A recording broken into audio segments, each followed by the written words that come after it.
Ako na yan. Hindi, ako na po. Kaya ko na po. Ako na, Harry. Upo ka lang. Sige po.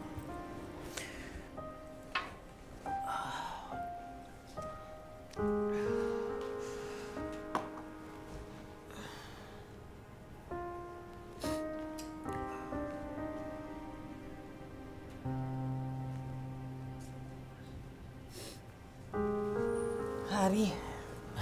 Susan. Sorry ha, dahil sa mga patutsada ko kagabi, umalis ka tuloy. Nasaktan ka tuloy. Wala po yan, Aling Susan.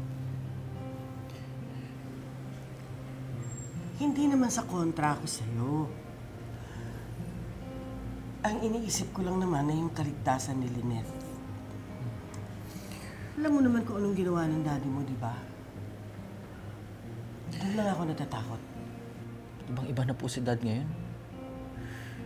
Kapag nakita niyo po siya, baka maawa pa po kayo.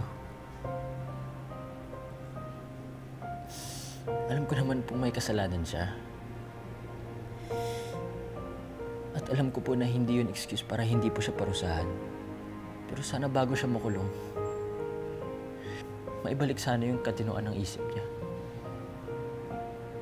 Alam mo, marami rin akong nagawang mali noon.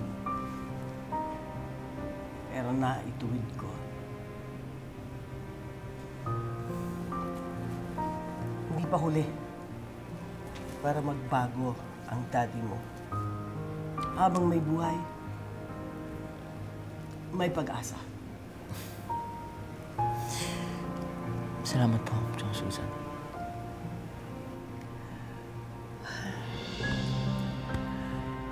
Pahinga ka na.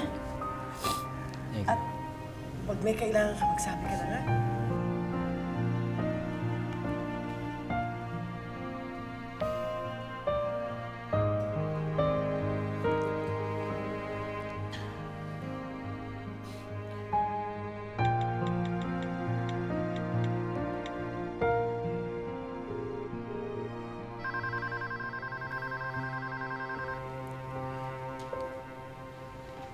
Annalyn? Hello, Harry. Kamusta ka na? Okay naman ako. Andito na ako sa bahay niyo. Wala na akong lagnat. Buti naman. Annalyn, salamat pala ulit sa inyo ni Tita Lynette, ha? Yan mo, pag naka-recover na ako, hanapin ko ulit si Dad.